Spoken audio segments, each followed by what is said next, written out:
السلام عليكم ورحمة الله وبركاته. الحمد لله رب العالمين والصلاة والسلام على سيد المرسلين نبينا محمد وعلى آله وصحبه أجمعين أما بعد. ప్రియ విద్యార్థులారా, ఆయత్ నంబర్ 9 నుండి మనం చదవాల్సి ఉంది. అఊదు బిల్లాహి మినష్ షైతానిర్ రజీం. కల్లా బల్ తుకذిబూన బిద్దీన్. ఎన్నటికీ కాదు, కల్లా ఎన్నటికీ కాదు, బల్ మీరైతే తుకذిబూన బిద్దీన్ శిక్షా బహుమానాల దినాన్ని ధిక్కరిస్తున్నారు. తుకذిబూన్ మీరు ధిక్కరిస్తున్నారు, బిద్దీన్ ప్రళయ దినం, ప్రతిఫల దినం, శిక్షా బహుమానాల దినం. చూడండి, పైన ఏ ఆయత్తులు మీరు చదివారో, ఓ మనిషి, నిన్ను ఉదాత్తుడైన నీ ప్రభువు పట్ల ఏ విషయం అశ్రద్ధకు, ఎమరుపాటుకు, మోసానికి గురి చేసింది, దాని యొక్క వివరణ విన్నారు. అయితే ఇక్కడ ఈ ఆయత్ నంబర్ 9లో చెప్తున్నాడు అల్లాహ్ తఆలా స్వయంగా, వారు పరలోక దినాన్ని నమ్మటం లేదు. పుణ్యాలు చేస్తే వాటికి సత్ఫలితం అల్లా ఇస్తాడని, పాపాలు చేస్తే వాటికి శిక్ష అల్లా ఇస్తాడు అని ఆ పరలోక దినాన్ని వారు నమ్మడం లేదు. అందుకొరకే ఈ తౌహీదును, రిసాలత్ను మరియు ఆఖిరత్ను తిరస్కరిస్తున్నారు. ప్రత్యేకంగా పరలోక దినం, మళ్ళీ పుట్టించబడే అటువంటి దినాన్ని తిరస్కరిస్తున్నారు. అయితే ఎంతో మంది వ్యాఖ్యానకర్తలు దీన్ అన్న పదం ఇక్కడ చూస్తున్నారు కదా మీరు, బిద్దీన్, దీన్ అన్న పదానికి రెండు భావాలు తెలియజేస్తున్నారు. ఒకటేమిటి, మాలిక్ యౌమిద్దీన్ అని మనం చదువుతాం కదా సూరతుల్ ఫాతిహాలో. అక్కడ ఏమిటి, ఆ ప్రతిఫల దినానికి స్వామి, యజమాని అల్లాహ్ మాత్రమే. అయితే దీని యొక్క ఒక భావం ఏమొస్తుంది, దాన యదీను నుండి మన ప్రతిఫలం లభించే ఆ రోజు అని. రెండో భావం ఇందులో వస్తుంది, ఇస్లాం ధర్మం. దీన్ అని మనం అంటాము కదా. ఉదాహరణకు మీకు తెలిసిన విషయమే, సూరత్ ఆల్ ఇమ్రాన్లో ఇన్న దీన ఇందల్లాహిల్ ఇస్లాం, నిశ్చయంగా అల్లాహ్ వద్ద ధర్మం ఇస్లాం మాత్రమే. ఇక బహుశా ప్రతి విషయం అవసరం ఉన్న సందర్భాల్లో ఏదైతే కొంచెం కొత్తగా ఆయతులు అలా ఉంటాయో నేను స్వయంగా మీకు ఇక్కడ చూపిస్తాను. కానీ ఇది ఇంతకుముందు ఎన్నోసార్లు మనం చదివాము గనక, సూరత్ ఆల్ ఇమ్రాన్ సూరత్ నంబర్ 3 ఆయత్ నంబర్ 19లో ఇన్న దీన ఇందల్లాహిల్ ఇస్లాం, నిస్సందేహంగా ఇస్లాం మాత్రమే అల్లాహ్ వద్ద సమ్మతమైన ధర్మం. ధర్మం అన్న భావంలో కూడా ఈ దీన్ అన్న పదం ఉపయోగపడుతుంది.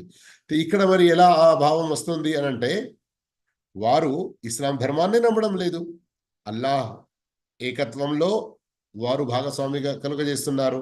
ప్రత్యేకంగా ఇబాదత్ విషయంలో మన ప్రవక్త ముహమ్మద్ సల్లల్లాహు అలైహి వసల్లం వారిని అల్లాహ్ యొక్క సత్య ప్రవక్తగా నమ్మడం లేదు, మరియు పరలోక దినాన్ని నమ్మడం లేదు. ఇస్లాం యొక్క మూల బోధనలు ఈ 3 కదా, వీటిని నమ్మడం లేదు వారు. ఈ విధంగా ఈ రెండు భావాలు కూడా కరెక్ట్ అవుతాయి. ఆ తర్వాత అల్లాహు తాలా ఈ ఆయతు ద్వారా మనందరికీ బోధ చేసే విషయం ఏమిటంటే, ఎవరి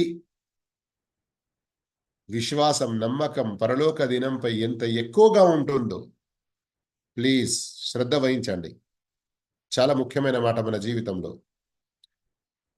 ఈ ఆయతు ద్వారా ఇప్పుడు మనకు బోధపడే విషయం ఏంటి, ఎవరి నమ్మకం, ఎవరి విశ్వాసం పరలోక దినంపై, ప్రతిఫల దినంపై, ఆ శిక్ష బహుమానాల దినంపై ఎంత ఎక్కువగా ఉంటుందో విశ్వాసం, నమ్మకం, అంతే ఎక్కువ పుణ్యాలు చేస్తాడు, పాపాల నుండి దూరం ఉంటాడు. దీనికి ఇక వేరే ఖురాన్ ఆయతులు, ప్రవక్త సల్లల్లాహు అలైహి వసల్లం కాలంలోని ఎందరో సహాబాల సంఘటనలు చాలా ఉన్నాయి. కేవలం ఒక్క ఉదాహరణ ఇచ్చి నేను ముందుకు సాగుతాను. ఒక సందర్భంలో హజరత్ ఉక్బా బిన్ ఆమిర్, అబూ మస్ఊద్ అల్ బద్రి అల్ అన్సారీ సహాబీ, బదర్ యుద్ధంలో పాల్గొన్న వారి గురించి అల్లా చెప్పిన విషయం తెలుసు కదా మీకు, మీ పాపాలన్నింటినీ అల్లా మన్నించేశాడు అని. అలాంటి ఒక గొప్ప సహాబీ తన యొక్క బానిసపై అతనికి చాలా కోపం వచ్చింది, అతన్ని చాలా కొడుతూ ఉన్నాడు. అప్పుడే అటు కొంచెం దూరం నుండి ప్రవక్త సల్లల్లాహు అలైహి వసల్లం దాటుతూ ఈ విషయం చూసి, ఓ అబూ మసూద్, ఓ అబూ మసూద్, అల్లాహ్తో భయపడు, ఓ అబూ మసూద్ అని ప్రవక్త సల్లల్లాహు అలైహి వసల్లం చూసిన వెంటనే అక్కడి నుండే, కొంత దూరం నుండే చెప్పుకుంటూ దగ్గరికి వస్తున్నారు. అబూ మసూద్ ఆ మాటపై శ్రద్ధ వహించలేకపోయారు. తన ఉన్న కోపంలో, ఆ బానిసను కొట్టడంలో. అటు ఆ బానిస, నేను అల్లా శరణు కోరుతున్నాను, అల్లా శరణు కోరుతున్నాను, నన్ను వదిలి అని అంటున్నాడు. ఎప్పుడైతే ప్రవక్త సల్లల్లాహు అలైహి వసల్లం దగ్గరికి వచ్చారో ఆ బానిస నోట వెళ్ళింది, నేను ప్రవక్త సల్లల్లాహు అలైహి వసల్లం వారి యొక్క శరణలో వస్తున్నాను అని. ఎప్పుడైతే అబూ మసూద్ ప్రవక్త వారి మాట విన్నారో, అరే, అప్పటి నుండి నన్ను ఎవరో అబూ మసూద్ అబూ మసూద్ అన్నారు, ప్రవక్తనేనా? వెనక తిరిగి చూసి స్టన్ అయిపోయారు. ఆ సందర్భంలో గమనించండి, ప్రవక్త సల్లల్లాహు అలైహి వసల్లం వారు చెప్పారు, అబూ మసూద్, నీకు ఈ బానిసపై ఎంత శక్తి ఉన్నదో అంతకంటే ఎక్కువ శక్తి నీపై అల్లాహకు ఉన్నది.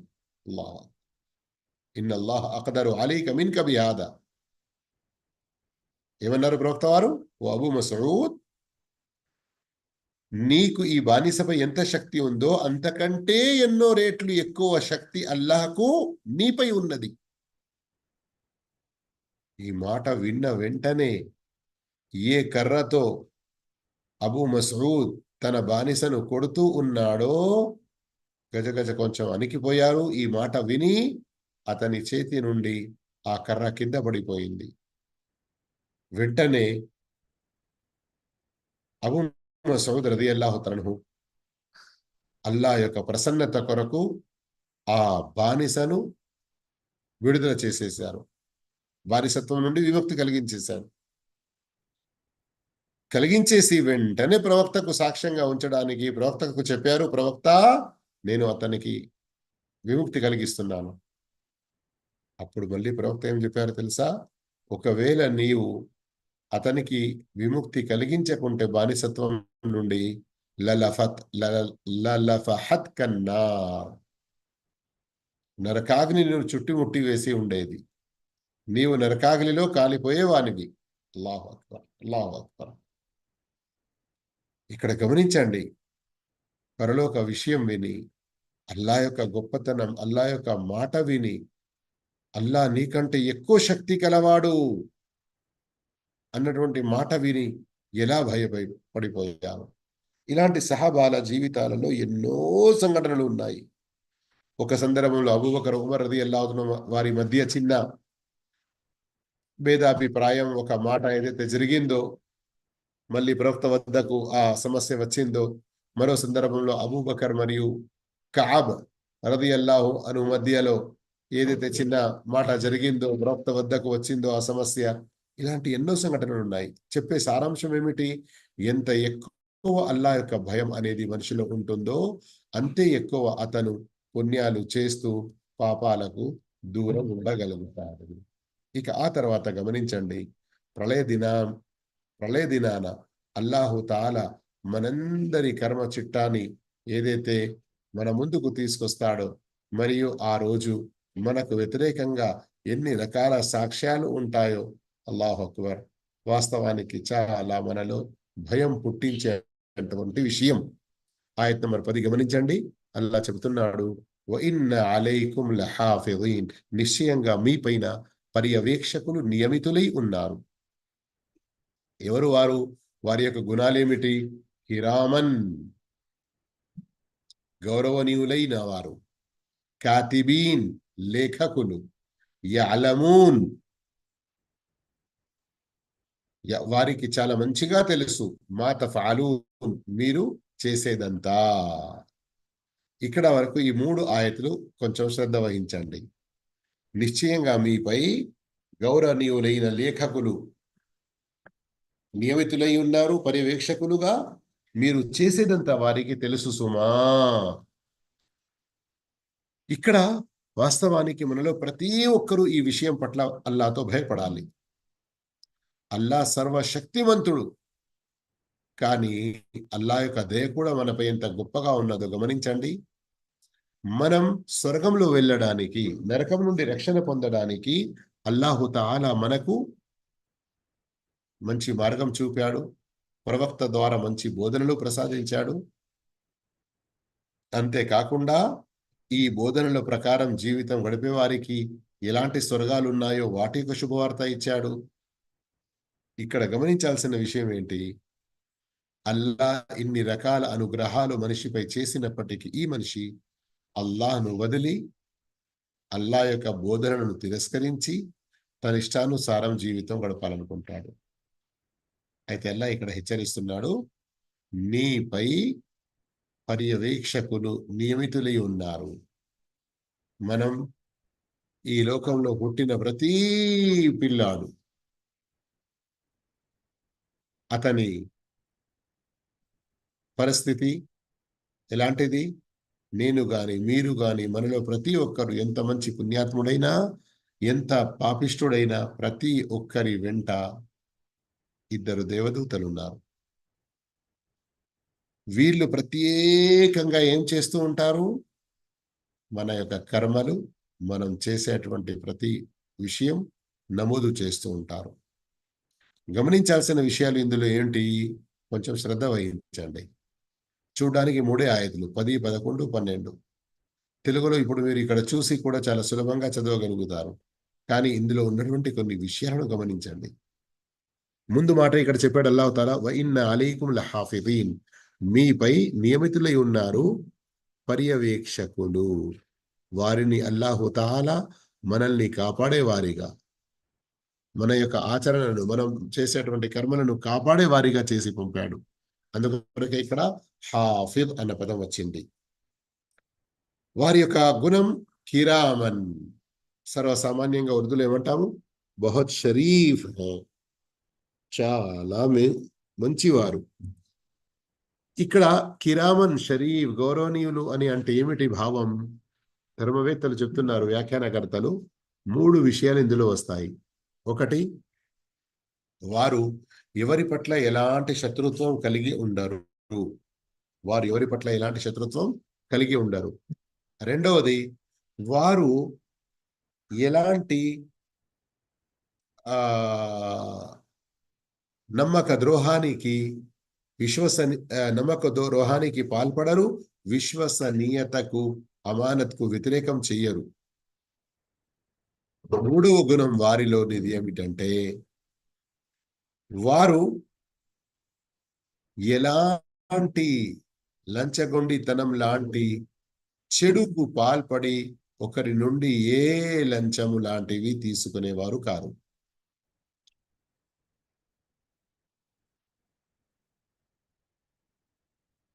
ఈ రామంలో ఉన్న ఈ 3 భావాలు గుర్తుంచుకున్నారా?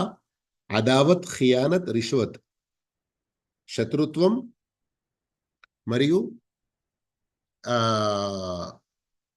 అపహరణ, నమ్మక ద్రోహం, ఖియానత్. 3వ విషయం రిష్వత్.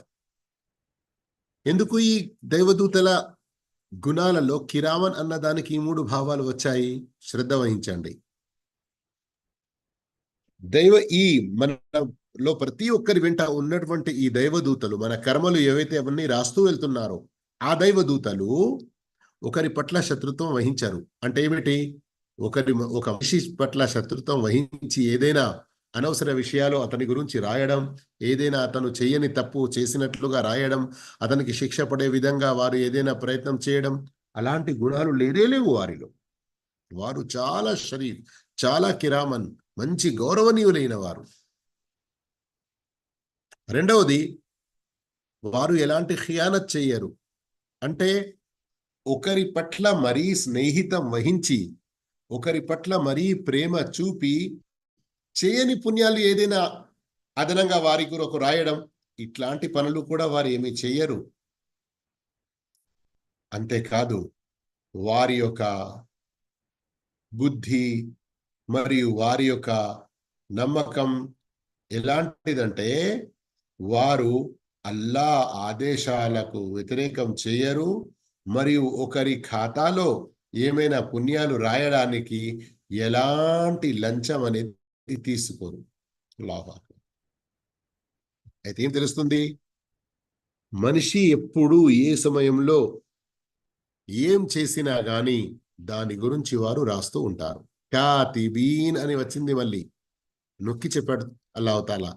అంటే మనిషి చేసే ప్రతీది కూడా లిఖించబడుతుంది, రాయబడుతుంది. వేరే ఖురాన్ ఆయతులు ఎన్నో ఉన్నాయి కదా. ఆ రోజు నేను ఇంతకుముందు కూడా కొన్ని ఆయతులు మీకు చూపించాను, సూరత్ బనీ ఇస్రాయిల్లో నుండి. ఇక్రా కితాబక కఫా బినఫ్సిక అల్యౌమ హసీబా. ఇదిగో నీ కర్మల చిట్ట నీ మెడలోనే వేసి ఉన్నది, నీవు దీనిని చదువు అని. ఆ తర్వాత ఆయత నంబర్ 12లో గమనించండి. యఅలమూన మా తఫ్అలూన్, మీరు చేసేదంతా వారికి తెలుసు. ఇక్కడ చూడడానికి తఫ్అలూన్ మీరు చేసేదంతా, మా తఫ్అలూన్ మీరు చేసేదంతా అని ఏదైతే చెప్పడం జరిగిందో, ఇందులో మాటలు రావు, పలుకులు రావు అని అనుకోకండి. మనం చేసే ప్రతి పుణ్య కార్యం గాని, ఆరాధన గాని 4 రకాలుగా ఉంటుంది. ఒకటి మన మనస్సు సంబంధమైనది. ఏంటి మనస్సు సంబంధమైనది? ఉదాహరణకు నియత్, ప్రేమ, భయం, నమ్మకం, ఇవన్నీ మనసులో ఉండేవిటి కదా. ఇవి మనస్సుతో చేయబడేటువంటి ఆరాధనలు. రెండవది నాలుకతో చేయబడేటువంటి పుణ్యాలు, విక్ర్, ఖురాన్ యొక్క తిలావత్, ఇలాంటివి. ఎవరికి ఏదైనా మంచి ఉపదేశం చేయడం, ధర్మ విద్య నేర్పడం, ఇవన్నీ ఇందులో వచ్చేస్తాయి. మూడవది మన యొక్క శరీర వేరే అవయవాలతో మనం చేసేటువంటి పుణ్యాలు. నాలుగవది మన ధన సంబంధమైనది. అయితే ఆ దైవదూతలు ప్రతి ఒక్కటి రాస్తారు. చివరికి హదీసుల ద్వారా ఏం తెలుస్తుంది మనకు? మనం మనస్సులో ఏదైనా ఊహించుకుంటాము, అల్లాహ్ వారికి అది తెలుపుతాడు, వారు దానిని రాసుకుంటారు. సహీహ్ బుఖారీలో కూడా ఈ విషయం వచ్చి ఉంది కదా. ఎప్పుడైతే మనిషి యొక్క పుణ్యకార్యం గురించి ఊహించుకుంటాడో, మనస్సులో నిశ్చయించుకుంటాడో, అల్లాహ్ అతని కొరకు ఒక పుణ్యం రాయమని ఆదేశిస్తాడు. మరి వీరు మనిషి పుణ్యం గురించి నిశ్చయించుకున్నప్పుడు, ఆలోచించుకున్నప్పుడు ఒక పుణ్యం రాయమని అల్లాహ్ ఆదేశిస్తే ఆ దైవదూతలు రాస్తారు. ఒకవేళ మనిషి ఏదైనా పాపం గురించి ఆలోచించుకుంటే ఇప్పుడే రాయకండి అని అల్లాహుతాలా ఆపుతాడు. ఒకవేళ మనిషి పాపం చేస్తే ఒక పాపం రాయబడుతుంది, కానీ అదే ఆ పాపాన్ని అల్లాహ్ యొక్క భయంతో వదులుకుంటే అతని కొరకు పుణ్యం రాయబడుతుంది. అయితే అల్లాహ్ వారికి తెలియజేస్తాడు వెంటనే. ఏ మనిషి ఎప్పుడు ఏ ఆలోచన కలిగినా, ఏ మనిషి ఏ మాట మాట్లాడినా అదంతా కూడా రికార్డ్ అవుతూ ఉంటుంది. దైవదూతల జాబితాలో, వారి వద్ద ఉన్నటువంటి దఫ్తర్, వారి వద్ద ఉన్నటువంటి రిజిస్టర్లలో. అయితే ఇక్కడ చేసేదంతా అని అంటే ఒక ఆచరణ మాదిరిగా ఏదైతే కనబడుతుందో, ఆ ఆచరణ ధన సంబంధమైన, నాలుక సంబంధమైన, మనస్సు సంబంధమైన ఎలాంటి ఆచరణ అయినా గాని. ఇక ఇక్కడ ఇహలోకంలో ఇన్ని రకాల పుణ్యాలు చేసి ఎవరైతే అల్లాహ్ వద్ద హాజరవుతారో వారికి శుభవార్తలు ఇవ్వడం జరుగుతుంది. ఏమని? ఇన్నల్ అబ్రార లఫీ నഈం, నిశ్చయంగా పుణ్యాత్ములు స్వర్గ సుఖాలలో ఉంటారు. నঈం నిఅమతులు, అనుగ్రహాలు. ఇక్కడ అబ్రార్ అన్న పదం ఏదైతే వచ్చిందో ఇది పుణ్యాత్ములు అని భావం. ఎలాంటి పుణ్యాత్ములు? షేఖ్ ఇబ్న్ తైమీయా రహిమహుల్లా ఇంకా వేరే ధర్మవేత్తలు, వ్యాఖ్యానకర్తలు తెలిపిన దాని ప్రకారంగా సారాంశం ఏమిటంటే, ఏ మనిషిలో ప్రతి రకానికి చెందిన ప్రతి పుణ్య కార్యం చెయ్యాలి, మరియు అది అధికంగా చెయ్యాలి, చాలా ఎక్కువగా చెయ్యాలి, ఇలాంటి తపన ఉంటుందో అలాంటి వారిని బర్ అని, బర్ యొక్క ప్లూరల్ బహువచనం అబ్రార్ అని అంటారు. కానీ ఇక్కడ మీరు ఆయతను గమనించండి, ఆయత నంబర్ 13 అరబీలో చూడండి. ఇన్నా, నిశ్చయంగా. అల్లా తఆలా నొక్కి చెబుతున్నాడు ఈ మాట. అల్ అబ్రార్ తర్వాత మళ్ళీ లఫీ, లా, ఇది కూడా నొక్కి చెప్పడానికి ఉపయోగపడుతుంది. అయితే ఎక్కడ ఉంటారండి? నయీంలో. నయీం అంటే ఏంటి? నయీం అంటే స్వర్గంలోని ఒక భాగం. నయీమ వముల్కన్ కబీరా అని సూరతుల్ ఇన్సాన్లో వస్తుంది కదా, గుర్తుకొచ్చిందా? మనం చదివి వచ్చాము. ఆ నయీం మరియు ఈ నయీం అన్నదానికి అన్ని రకాల భోగ భాగ్యాలు, సుఖాలు, ఆనందాలు, అనుగ్రహాలు. అయితే ఈ పుణ్యాల్లో చాలా ముందుకు ఉండి ఎల్లప్పుడూ పుణ్యాలు చేయడానికి ప్రయత్నం చేస్తూ ఉండేవారు అబ్రార్లో లెక్కించబడతారు. కానీ ఇక్కడ గమనించాల్సిన విషయం ఏంటంటే, అల్లా 2 సార్లు నొక్కి చెప్తున్నాడు ఇన్న మరియు లా, లఫీలో లా. అయితే ఈ నేమతులు, భోగభాగ్యాలు ఎక్కడ లభిస్తాయి? ఇహలోకంలో కూడా లభిస్తాయి, సమాధి లోకంలో కూడా లభిస్తాయి, పరలోకంలో కూడా లభిస్తాయి. ఇది చాలా గొప్ప అదృష్టం. అయితే ఎంతో మంది అనుకుంటారు కావచ్చు, సరే పరలోకంలో లభిస్తాయి కానీ సమాధిలో కూడానా? అవును. బర్జఖి జిందగీ వమిన్ వరాయిహిం బర్జఖున్ ఇలా యౌమి యుబఅథూన్ అని అల్లా ఏదైతే చెప్పాడో, ఆ సమాధి శిక్ష అర్హత కలిగిన వారికి శిక్షలు, మరియు ఎవరైతే అనుగ్రహాలకు అర్హులో వారికి అల్లాహుతాలా అది ప్రసాదిస్తాడు. అంతేకాదు, అంతకంటే మరీ ముఖ్యం ఇహలోకంలో కూడా ఈ నయీం.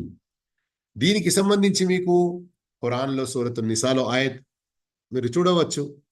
మన్ అమిల సాలిహన్ మిన్ దక్రిన్ ఔ ఉన్సా వహువ ముమినున్ ఫలనుహ్యియన్నహు హయాతన్ తయ్యిబా. మేము వారికి ఇహలోకంలో చాలా మంచి పవిత్రమైన అని అల్లాహుతాలా వాగ్దానం చేస్తూ, ఆ తర్వాత పరలోక వాగ్దానం కూడా ఉన్నది. అంటే ఏం తెలిసింది సారాంశం? పుణ్యాల్లో మనం చాలా ముందుకు ఉండి ఎక్కువ పుణ్యాలు చేస్తూ ఉండేది ఉంటే మన ఇహలోకం బాగుపడుతుంది, సమాధి లోకంలో కూడా మనం చాలా ఆనందంలో ఉంటాము, పరలోకంలో కూడా. అర్థమైంది కదా? ఈ సందర్భంలో ఎందరో వ్యాఖ్యానకర్తలు ప్రస్తావించిన ఒక చాలా మంచి సంఘటన గుర్తుకొస్తుంది. మీరు కూడా శ్రద్ధగా వింటారని ఆశిస్తున్నాను. సలఫి సాలిహీన్లలో ఒకరు, వేరే కొన్ని చోట్ల ఇబ్రాహీం బిన్ అద్హం రహిమహుల్లా అన్నట్లుగా కూడా ప్రస్తావన వచ్చింది. చాలా గొప్ప తాబిఈ ఇతను. ఏమంటున్నారు? తాబిఈ అంటున్నారు ఈ మాట. ఏమని?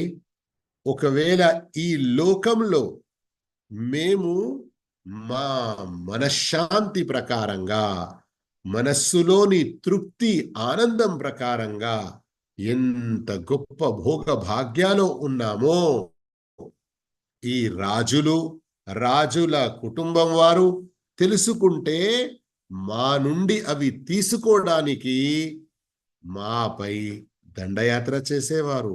లజాలదూన బిస్సుయూఫ్. మాట అర్థమైందా కాలేదా మీ అందరికీ? ప్రియ విద్యార్థులారా, ఏమంటున్నారు ఇబ్రాహీం బిన్ అద్హం రహిమహుల్లా? వేరే కొందరు వ్యాఖ్యానకర్తలు పేరు చెప్పలేదు, ఒక తాబేయి చెప్పారు అని చెప్పారు. ఏమంటున్నారు ఆయన?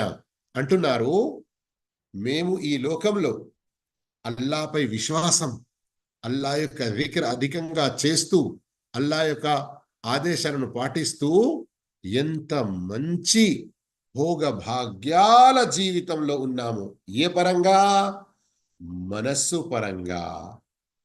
అది దాని యొక్క విలువ గనక ఈ రాజులకు తెలిస్తే వారు మా వెంట పడేవారు, మమ్మల్ని హత్య చేసి దాన్ని పొందే ప్రయత్నం చేసేవారు.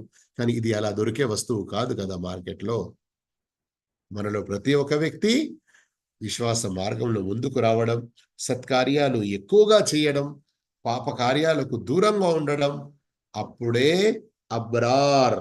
సూరత్ ఇన్సాన్ యొక్క ప్రారంభంలో కూడా చూడవచ్చు మీరు, ఇంకా వేరే సూరాల్లో కూడా అబ్రార్ల యొక్క ప్రస్తావన వచ్చి ఉంది. అల్లాహు అక్బర్. అల్లా మనందరినీ కూడా అబ్రార్లలో చేర్చుగాక. ఇన్న కితాబల్ అబ్రారి లఫీ ఇల్లియీన్ అని కూడా ప్రస్తావన వస్తుంది కదా. ఆ తర్వాత ఇన్నల్ ఫుజ్జార లఫీ జహీం అని కూడా అల్లాహ్ హెచ్చరించాడు. అల్లాహు అక్బర్. నయీం, జహీం, లఫీ, లఫీ, అల్ అబ్రార్, అల్ ఫుజ్జార్, వ ఇన్న.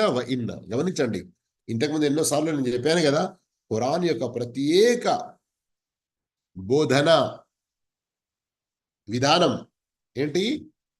పుణ్యాల ప్రస్తావన వచ్చినప్పుడు పాపాల ప్రస్తావన, పుణ్యాత్ముల ప్రస్తావన వచ్చినప్పుడు పాపాత్ముల ప్రస్తావన, స్వర్గం యొక్క ప్రస్తావన వచ్చినప్పుడు నరకం యొక్క ప్రస్తావన, నరకవాసుల ప్రస్తావన వచ్చినప్పుడు స్వర్గవాసుల యొక్క ప్రస్తావన.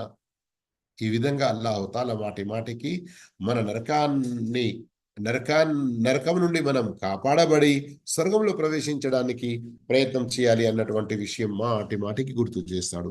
అయితే ఇక్కడ ఆయతలో ఏదైతే చెప్పడం జరిగిందో, ఆయత నంబర్ 14లో, ఈ ఫుజ్జార్ ఎవరైతే ఉన్నారో అంటే పాపాత్ములు, వారు నరకాగిల్లో ఉంటారు అని. కానీ ఇక్కడ ఫుజ్జార్ అని అంటే సర్వసామాన్యంగా మన ముస్లింలలో ఎవడైతే తాగుబోతుగా నమాజులను వదిలి భార్య పిల్లల్ని కూడా చాలా ఇబ్బందులు పెట్టి వాడలో ఉన్న వారందరినీ కూడా చాలా వారి యొక్క అన్ని రకాల పాపాలకు పాల్పడుతున్నాడో అలాంటి వారిని అంటాము. కానీ అలాంటి వాడు వస్తాడు. కానీ ఇక్కడ ఫుజ్జార్ అని అంటే సత్యధర్మమైన ఇస్లాంను తిరస్కరించిన వారు, ఇస్లాం స్వీకరించని వారు, అల్లాహ్ను ఏకైక సత్య ఆరాధ్యుడు అని నమ్మని వారు, ప్రవక్త ముహమ్మద్ సల్లల్లాహు అలైహి వసల్లం వారు అల్లాహ్ యొక్క సత్య ప్రవక్త అని నమ్మని వారు, అలాంటి వారి గురించి ప్రత్యేకంగా చెప్పడం జరుగుతుంది. ఇంతకుముందు మీరు చదివి వచ్చారు, సూరత్ అబసాలో చివరిలో ఉంది, ఉలాయిక హుముల్ కఫరతుల్ ఫజర. అల్ ఫజర దాని నుండి అల్ ఫుజ్జార్ అని వచ్చి ఉన్నది. మరియు వారు జహీం, ఈ జహీం వారికి ఇహలోకంలో కూడా పరలోకంలో కూడా సమాధిలో కూడా. సోదర మహాశైలారా, సోదరిమణులారా, సమాధి శిక్షలు ఉన్నాయి పాపాలు చేసే వారికి. మరియు ఈ పాపాల నుండి కాపాడడానికే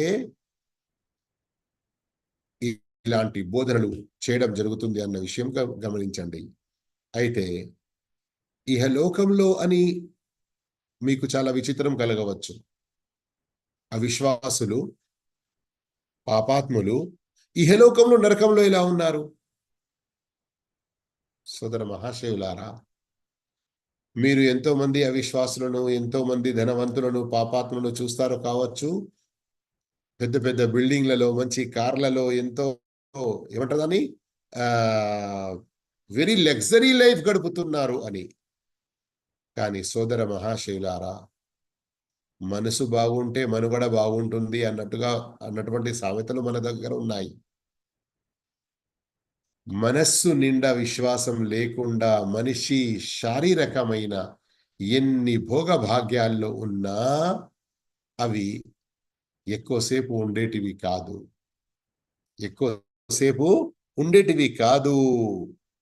అందుకొరకే అసలైన నరకం ఏంటి? మనిషి అల్లాను విశ్వసించకపోవడం, అల్లా యొక్క జిక్ర్లో ఉండకపోవడం, నమాజులు చేస్తూ ఉండకపోవడం. అందుకొరకు ఈ సత్యధర్మమైన ఇస్లాంకు సంబంధించిన బోధనలు ఇతరులకు తెలియజేస్తూ ఉండాలి. అచ్చా, ఇక్కడ మరొక మాట గమనించాల్సింది. ఆయత్ నంబర్ 15లో యస్లౌనహా యౌమద్దీన్, ఈ పాపాత్ములు నరకాగ్నిలో ఉంటారు అని అన్నాడు కదా అల్లాహు తాలా. అయితే ఇహలోకంలో ఈ విశ్వాసం లేకుంటే అది కూడా ఒక నరకంతో సమానం. సమాధిలో కూడా శిక్షలు జరుగుతూ ఉంటాయి, నరకంతో సమానం. కానీ అసలైన నరకం అది ఇప్పుడు కూడా ఉన్నది. కానీ అందులో వాస్తవానికి వారు ప్రవేశించేది ఎప్పుడు? యస్లౌనహా యౌమద్దీన్, ప్రతిఫల దినాన వారు ఆ నరకంలో ప్రవేశిస్తారు. దీని ద్వారా మనకు తెలిసిన విషయం ఏంటంటే, సమాధిలో కొన్ని రకాల శిక్షలు జరుగుతాయి, కానీ అసలైన మొత్తం నరక శిక్షణ కాదు. రెండవది ఇక్కడ మనం తెలుసుకోవాల్సినది,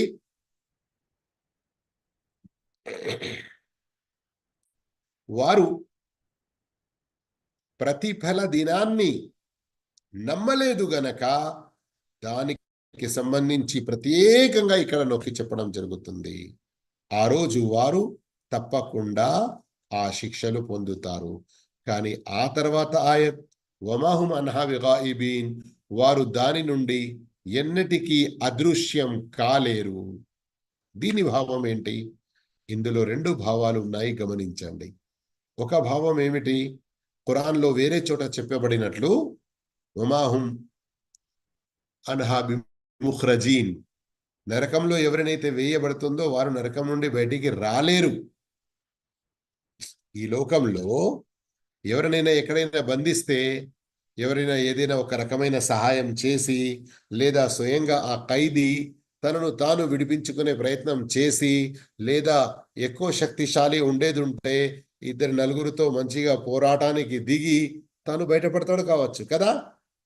కానీ పరలోకం అన్నది అలాంటిది కాదు.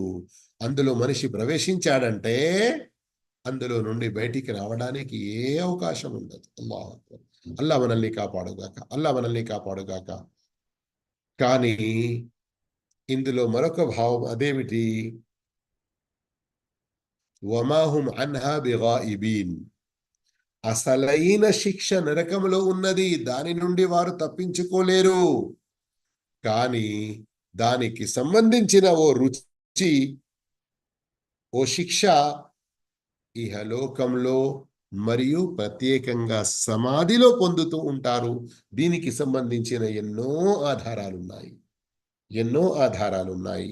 అందుకొరకు మనం అల్లాహ్తో నరకం నుండి, అన్ని రకాల నరక శిక్షల నుండి శరణు కోరుతూ పుణ్య కార్యాల్లో ముందుకు రావాలి.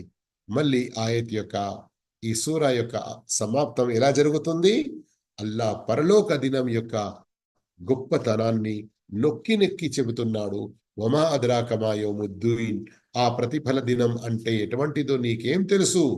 సుమ్మ మా అద్రాక మా యౌముద్దీన్, మరి ఆ ప్రతిఫల దినం ఎటువంటిదో దాని గురించి నీకేం తెలుసు? యౌమ లా తమ్లికు నఫ్సున్ లినఫ్సిన్ షైఆ వల్ అమ్రు యౌమఇదిన్ లిల్లాహ్, ఆ రోజు ఏ జీవి మరో జీవి కోసం ఏమీ చెయ్యజాలదు. ఒక మనిషి మరో మనిషి కొరకు ఏమీ చెయ్యజాలరు. ఎప్పుడు? ఇది పరలోక దినాన. ఆ రోజు సమస్త వ్యవహారాలు, అధికారాలన్నీ కూడా అల్లాహ్ వద్దనే ఉంటాయి. అల్లాహ్ అల్లా మనల్ని కాపాడుగాక, అల్లా మనల్ని కాపాడుగాక. ప్రత్యేకంగా పరలోక దినాన మరియు ఇహలోకంలో మరియు ఈ లోకం తర్వాత వచ్చేటువంటి సమాధి లోకంలో. సోదర మహాశయులారా, నిజంగా ఈ చివరి ఆయత్ ఏదైతే ఉందో, ఆయత్ నంబర్ 19, మహాభయంకరమైనది, మహా విచిత్రమైనది కూడా. ఏంటి అది? అల్లా ఏమంటున్నాడు గమనించండి. యౌమల్లా తమ్లీకు, ఆ రోజు ఏ కొంచెం అధికారం ఉండదు, ఏ కొంచెం శక్తి ఉండదు. నఫ్సున్, ఒక మనిషికి, లినఫ్సిన్, మరో మనిషి గురించి. ఆ రోజు ఏ జీవి మరో జీవి కోసం ఏమి చేయజాలదు. ఇంతకుముందు కూడా ప్రస్తావన వచ్చింది. అక్కడ యుబస్సరూనహుం, ఒకరు మరొకరిని చూస్తూ ఉంటారు. కానీ చూసినప్పటికీ ఎక్కడ నాతో ఒక పుణ్యం అడుగుతాడో అని పారిపోతూ ఉంటారు కదా. ఇహలోకంలో ఎవరైనా ఏదైనా పాపంలో చిక్కుకుంటే దానికి శిక్ష అతనిపై పడేదుంటే కొందరు తమ యొక్క సిఫారసులతోని అతనిపై శిక్ష పడకుండా అతనికి సేఫ్టీ ఇస్తారు, చూస్తున్నాం కదా. లేదా మరికొందరి గురించి చూస్తాము, ఏదైనా కొంచెం శిక్ష పడినా కానీ ఎలాంటి శిక్ష మరియు అది ఎంత భయంకరమైనది, దాని యొక్క నొప్పి బాధ ఎలా ఉంటుంది, దాని ప్రకారంగా దానిలో కొంచెం తగ్గింపు జరిగేటువంటి అవకాశం ఉంటుంది. ఇది ఇహలోక మాట చెప్తున్నాను నేను, అర్థమవుతుంది కదా మీకు. కానీ పరలోక దినాన అల్లాహు అక్బర్, ఎవరిది ఏ సిఫారసు జరగదు. ఏ సిఫారసు వల్ల నరకంలో వెళ్ళిన వ్యక్తి మళ్ళీ స్వర్గంలో వచ్చే విధంగా ప్రయత్నం జరగదు. అలాంటి ఏ ప్రయత్నాలు కూడా సఫలీకృతం కావు. అక్కడ కేవలం అల్లాహ్ యొక్క శక్తి. ఇహలోకంలో ఎవరెవరైతే తమకు తాను చాలా పెద్ద రాజుగా చెప్పుకొని, చాలా గొప్ప అధికారిగా చెప్పుకొని ప్రజలపై ఎంతో దౌర్జన్యాలు చేశాడు కావచ్చు. అలాంటి వారిని కూడా అడగడం జరుగుతుంది. వేరే సూరాలో వచ్చింది కదా, లిమనిల్ ముల్కుల్ యౌమ్, ఈ రోజంతా అధికారం ఎవరిది? లిల్లాహిల్ వాహిదిల్ ఖహార్, కేవలం ఒక్క అల్లాహది మాత్రమే. వాస్తవానికి ప్రియ విద్యార్థులారా, ఈ సూరా యొక్క అనువాదం చదవండి. నిజంగా ప్రవక్త చెప్పినట్లు కళ్ళకు కట్టినట్లుగా ఈ రోజే అవతరించిన సూర మాదిరిగా, అంటే ప్రళయ దినాన్ని చూడాలనుకుంటే ఈ సూరాను చదవాలి అన్నట్లుగా సోదర మహాశయులారా, ఈ విషయాలు చాలా శ్రద్ధగా చదవండి. పరలోక దినంపై నమ్మకం, విశ్వాసం పెంచుకోండి. తద్వారా పాపాల నుండి దూరం ఉండేటువంటి మంచి అవకాశం ఉంటుంది. అల్లాహ్ విన్న బోధనలను అర్థం చేసుకొని దాని ప్రకారంగా మన జీవితాన్ని మలుచుకునేటువంటి సద్భాగ్యం ప్రసాదించుగాక. ఆమీన్. ఆఖిరు దావానా అనిల్ హమ్దులిల్లాహి రబ్బిల్ ఆలమీన్. వస్సలాము అలైకుం వరహ్మతుల్లాహి వబరకాతుహు. ఎవరి వద్ద ఏదైనా ప్రశ్న ఉండేది ఉంటే అడగవచ్చును.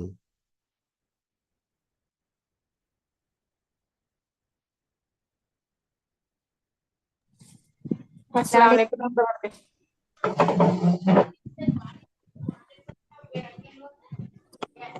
अस्सलाम वालेकुम।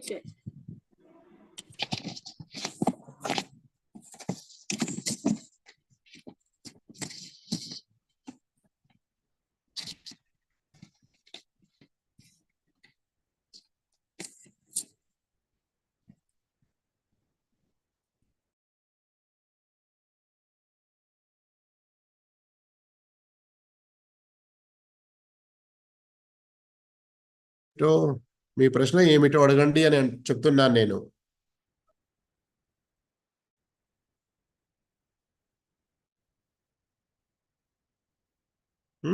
ప్రశ్నించండి, మీ మైక్ ఆన్ ఉంది. अस्सलाम वालेकुम। వాలైకుం సలాం వరహ్మతుల్లాహి వబరకాతుహు. ముందు క్లాస్ లో అల్లా అదే మొసలో పడకూడదంటే మెయిన్ ఎక్కువ జిక్ర్ చేస్తుంటే శైతాన్ నుంచి దూరం ఉండొచ్చు అని చెప్పారు కదా షేక్. ఎక్కువ జిక్ర్ చేస్తే శైతాన్ నుండి దూరం ఉంటారు. ఇది చెప్పారు కదా షేక్ మన క్లాస్ లో. అయితే ఇప్పుడు మనతో పాటు ఒక శైతాన్ ప్రత్యేకంగా ఉంటాడు కదా షేక్. వాడు ఎప్పుడు మనతోనే ఉంటాడు కదా షేక్. అతని మీద కూడా ఈ జిక్ర్ ప్రభావం ఉంటుందా షేక్? మీ మాట కటవుతూ వస్తుంది, నాకు పూర్తి మాట అర్థం కావట్లేదు. హలో షేక్, వస్తుందా షేక్ నా వాయిస్? వాయిస్ కొంచెం బ్రేక్ అవ్వడం వల్ల నేను పూర్తి మాటను మంచిగా అర్థం చేసుకోలేకపోతున్నాను.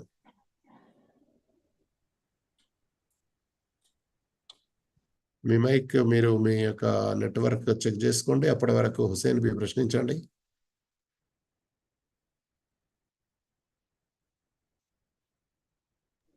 అస్సలాము అలైకుం షేక్. వాలైకుం సలాం వరహ్మతుల్లా.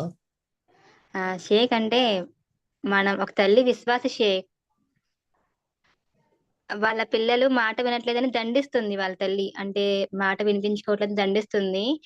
ఆ పిల్లలు ఏంటంటే వాళ్ళు నమాజులు చేస్తున్నారు. కానీ ఏంటంటే వాళ్ళ తల్లికి మేము పడిన బాధ తెలియాలని చెప్పి మాట్లాడడం మానేసి మాట వినిపించుకోకుండా తల్లిని చాలా బాధ పెడుతున్నారు. అయితే ఇప్పుడు ఈ పిల్ల చేసే దువా కుబుల్ అవుతుందా? తల్లిని బాధ పెట్టి ఒకవేళ నా బాధ అర్థం కావాలి అని తల్లికి తక్లీఫ్ ఇస్తే పిల్లలు చేసిన దువా కుబుల్ అవుతుందా అని అడగమన్నారు షేక్. పిల్లలు చేసిన దువా కుబుల్ అవుతుందా? ఎవరి గురించి ఏం దువా చేస్తున్నారు?